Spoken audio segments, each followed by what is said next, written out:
All right. Hey, welcome back to the channel. I'm Yogi, and I've got a special guest with me today, Alejandro, first-time Porsche 911 owner, brought his car over here to the shop club so I can take a look at it, and we're going to get it up on the lift and do a once-over, and I'm going to call this my post-purchase inspection. And the whole point of this is to show you guys what you should also be looking for when you buy a car, or after you buy a car, what you should be looking for things that you may need to repair later. We're going to definitely address that. So Alejandro, tell me about your experience with the car so far, when you bought it, and what you think. So I've had it about 3 or 4 weeks. I've been looking for over a year. I basically went through every generation, 991, test drove too many cars, and everything you read online is just so negative. So I wasn't too sure. On the 996? Oh no, on even, hey, PDK might need service, or just the negative across every generation. Sure.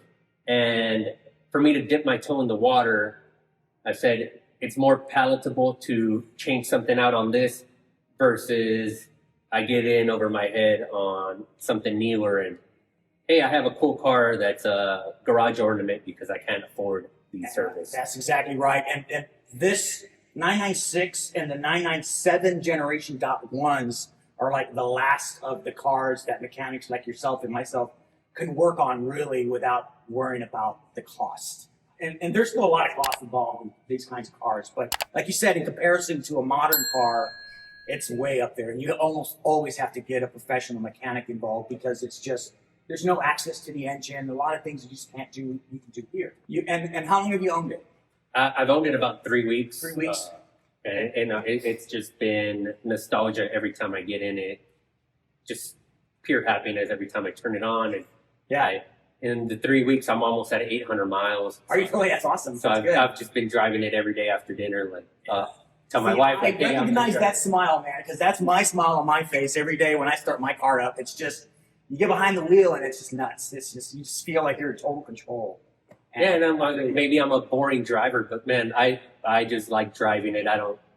People think you're weaving in and out of traffic. Absolutely not. I am just on the right lane. Just cruising. Yeah, just jamming out. Yeah, that's opposite of me. I'm like, zip, zip, zip, zip. I put on like some 80s music and I'm just living the dream. I love it. I love it. This is great. So it's a 1999. How many miles are on it?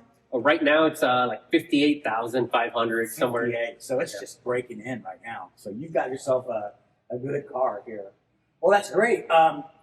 Any outstanding concerns on this car that maybe you're concerned about, that you heard about online, that maybe we can talk about? No, I think the main ones you see is IMS. This one has had it replaced, but those have service intervals, and you just never know what reality is. And I'm glad you have a similar car to, hey, this is, the internet might say this, but reality might be something different. That's exactly right. And you're right. The older generation 996s have a dual row bearing in there, so it's way more robust. And again, when they started cutting costs on the manufacturing of these cars, that was one of the things they cut costs on for some reason, and the interior quality as well. So we're going to walk around the car, we're going to look it over, we're going to look at the interior, and you can really appreciate how nice the early generation 996 cars were. And then I'll put in some B-roll footage and you can look at my 996 and you can compare the difference and be nice, okay? Be nice out there. All right, so let's do it. All right, so we're in the passenger. I'm in the passenger seat. Alejandro's in the driver's seat, and we're just looking around in this car. And I can tell you right now, just, it's great. It's the next 996, if I buy another one, it's gonna be an early gen because this is just incredible. So take a look at some of the things here. So one of the things that I look for on these kinds, on this generation, is obviously the fitment here. And if you have a 996.2, you'll know that the fitment here is always off on this, but he has the leather wrapped dashboard, which is really nice. And the center console, and I believe this is some kind of like stone finish on the plastic, which is almost indestructible. All of the 996.2s have a sticky rubber on it that ends up breaking down and looking like crap, basically, compared to this. And of course, he's got the cassette tape model. Did it come with any cassette tapes? No, unfortunately not. So yeah. Look, that's awesome. Yeah. These will break away, and like mine on my car, it finally just gave up. So I'm like super delicate with the ones that I mess with now, because these things tend to. There's Another cool thing that I've noticed: everything is leather, even the headliner. Yeah. Oh yeah, look at that. I mean, this is leather. Not. Let me see. I'll back up on here. Yeah, there. It's not vinyl. This is leather. Wow. Yeah, I have a headliner with fabric, but you know. Even in the back seat, everything is full leather, which just found it unique. Right. This has got the 4-spoke. Can you turn the ignition on? You don't have to start it. Just crank it. There you go. There. How's the AC working? Great, except for the foam bits. Yeah, so that's right. This has got it too. Oh, there it is. Look at that. Well, I'm definitely in the market to help you. And as you saw in the videos, it's a couple of areas that you got to take care of it. And behind here, and then underneath the fuel pump. Well, underneath the battery, next to the fuel pump. Okay. Hot two. Hey, I wanted to pause this video for a second and answer a few questions that some of my viewers have been asking me. And some of them are, hey, what do you use to detail your car? Or, hey, what kind of tools do you use in your garage every day? Well, luckily, Amazon has allowed me to build a storefront on their page. And I put the link down below in the description. And if you need cleaning supplies from like the chemical guys, or tools from Tecton or Milwaukee, I've curated a bunch of those tools on that site, and everything you buy helps support the channel. So I really appreciate that, and it helps fund projects like this. Not by much, maybe a penny or two, but the more people that buy tools, because you need tools, if you buy them through my storefront, I get a little commission, and it helps me and Yogi Mama. And also, please like and subscribe to my videos. I don't ask a whole lot, but now I'm begging. All right, now back to the show.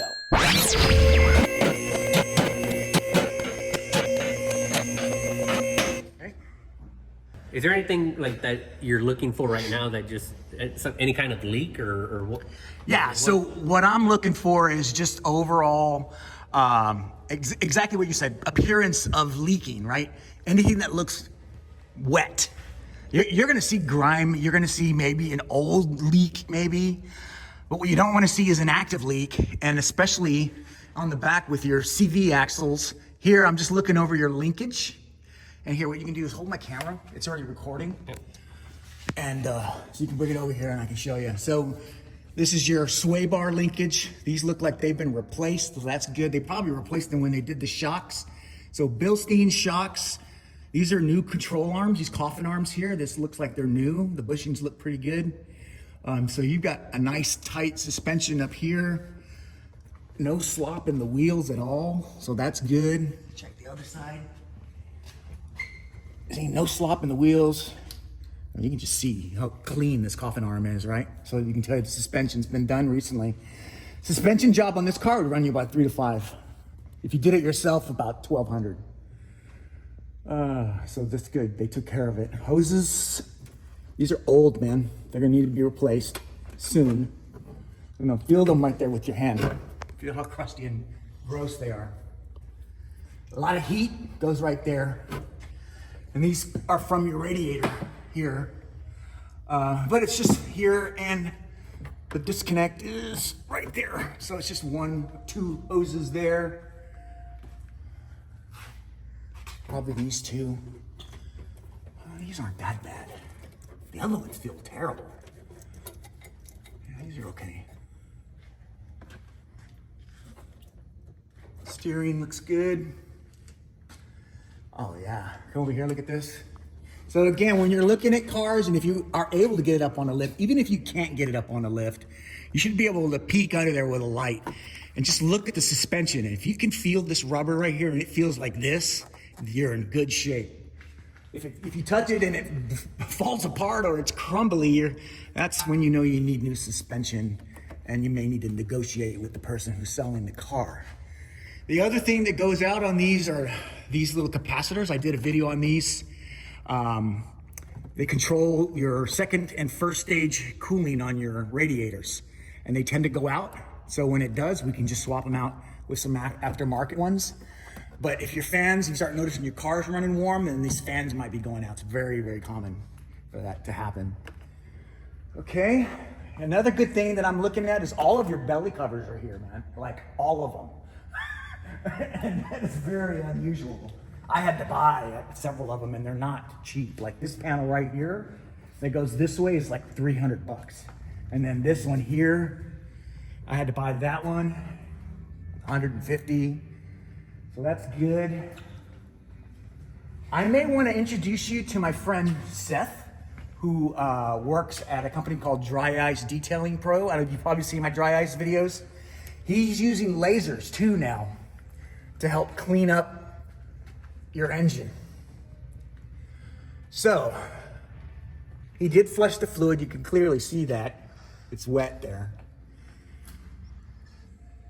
New crush washers. That's good. And the other thing is take a look at this. You might think, what janky crap is that? But actually that's Porsche fix. This came from a technical support bulletin. When your linkage pops out of these brackets, your shifting gets real sloppy. And their fix is the zip tie it. Oh, wow. And believe it or not, it is awesome. It fixes it perfectly. You don't have it here, but this one's not popping out. This one probably popped out. So that's that. CV axles look good. You got new CV bolts. He even marked them for witness marks. That's awesome. I like this guy. Knows what he's doing. But let me get my other light. Cam caps. They on the front? Yeah, here. See that green? These are your cam caps. You replace those. Those tend to go bad. 2 on here, 2 on this side. Exhaust looks good.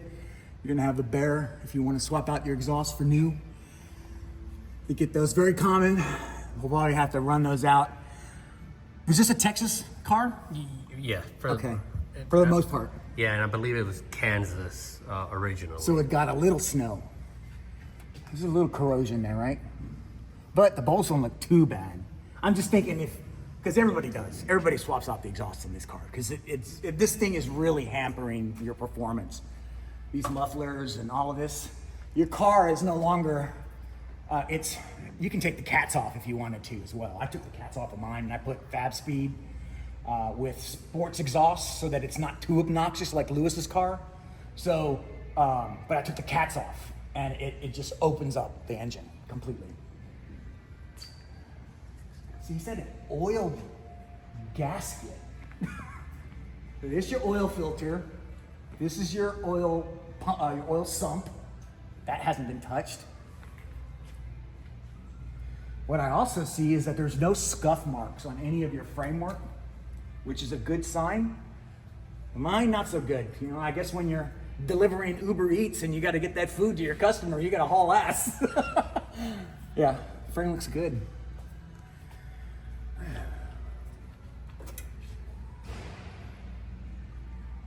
Did he flush the coolant? I believe so. Come over here, look at this. So that black area, that black device up there, yeah, right there, that's your AOS. And what I see is it's wet. Now, I don't know. I mean, he replaced the hoses, right? And you can see the white mark on that clip. But if you look up at the other connector on the elbow, it looks wet. So I don't know what the story is with that. But this is the older AOS, sorry. This is the older AOS. Put my hand up in there. Right up in here. That's your mount bracket.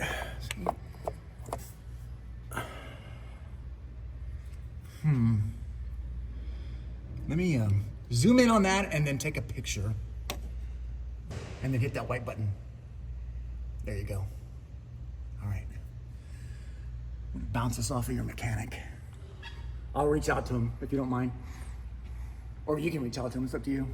Just say, hey, got the car up in the air. Look at this, looks a little wet. Should I worry? I don't think you should, but you don't want to mess around with the ALS. You know what that does, right? I have no idea. So the ALS stands for air oil separator. And it's a crazy design, but it basically cools, it runs coolant through that and it runs oil through that. And if it fails, if the diaphragm fails, it can intermix and dump coolant into your car, into your engine. And that's it, that's all she wrote. So it's very important you have that taken care of. That's why I don't like to see it wet at all. It should be dry as a bone. It could just mean that an O-ring is loose or not properly seated rather. That feels good. I don't know, maybe he just didn't clean them well. I have a hard time believing that because everything else looks good. Sway bar bushings look good.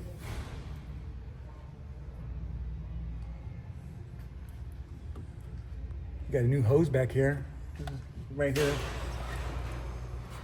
That black hose, that's interesting texture on that hose. I haven't seen that before. Here you got new bolts. Yeah, you did a good job, man.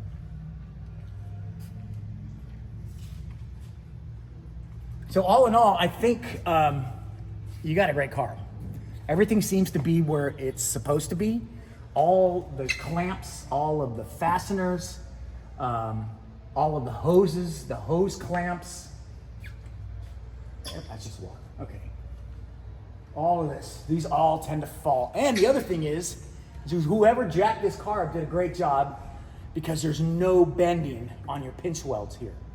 So yeah, the guy who owned this car before took really good care of it because that car has not only bends on the pinch welds, but I had to replace these AC lines because they jacked up on it and it kinked them. So I lost cooling. That was a pain because this thing runs from here all the way up and into the front. Just want to look it over one more time, just make sure I don't miss anything. Real nice. A little bit of scraping here, no big deal. Temperature sensor looks good. I'm trying to see. Can you look up in there? Yeah, for the radiator. Yeah. I want to make sure it's not dirty in there. Looks good. Yeah, looks good. That's good too. Good look. Because what ends up happening is the leaves should get behind the condenser coils and block the airflow getting to the radiators. So you always got to take these off and clean them. And again, on that video where I took care of the fans, I took care of that as well. So if you need to know what I had to do, okay. Just gonna check these fans. Yep. This is another little thing you do. You can spin the fans like mine. I tried to spin it and it was rock solid. I couldn't even move the blades. So that's good there. All right, Alejandro, you get the Yogi's Garage seal of approval, man. This is a great, great car. It's clearly put together very, very well. It has never been into an accident. It's seen very little terrible weather as far as snow and ice and salt and all that. Just a little bit. Perfect. It's really, really good. Not bad for a 99. Dude, not bad for a 996 period. Really good. The paint is in great shape.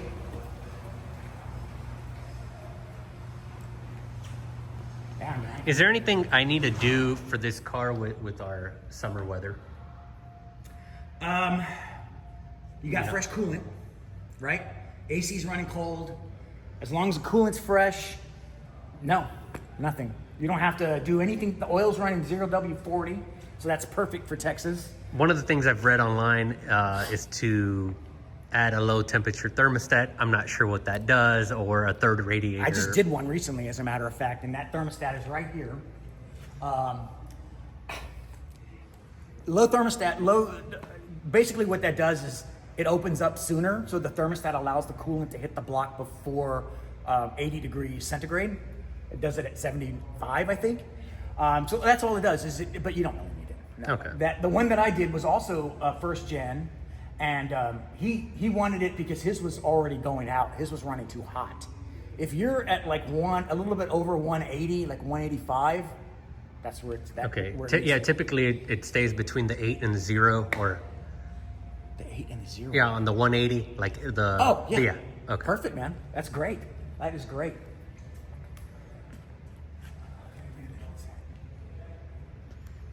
Okay, look at this right here. See, if I just stay here long enough, I'll find something. It's missing a bolt. Maybe look over here. Now that fucker's really rusted. Now, I can tell you why. Because the bottom of that bolt is still in there. The threaded part. Can you see that? I think it looks like it's broken off, but I don't know. I know it's supposed to be a bolt there because there's probably one on this side. Yeah, one there and one there. See?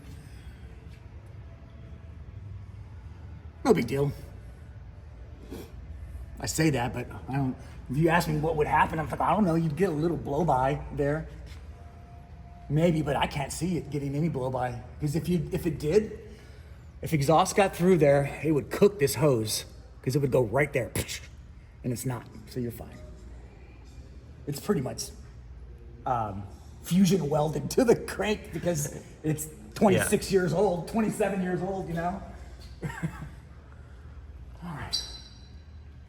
Okay, I think I'm happy. I think this looks good. See, I love that sound. I get a lot of people asking me, why I do this. And it's because I love the 996 generation so much, and that I know that the people buying them are not at the top bracket of pay scale, if you will. So they're more like me, who can afford cars like this, but don't want to have to dump their life savings to keep them going. That's why I offer this, is like, hey, let me help you look it over. I'll tell you the truth on what needs to be done, and then you can decide whether you want to take it to the pros or if it's something that you and I could turn a wrench on, which I've done before with fellow Porsche owners, and we can just knock it out ourselves, and I make a video on it and we do all that. So that's something to think about, and that's why I do what I do. So, all right, man. Well, I think that's it. I think the car passes the Yogi sniff test, and he's got himself a great freaking car. I mean, I don't think there's anything wrong with this car at all except for that missing exhaust bolt, and so good to go. Thanks for watching. We'll see you next time.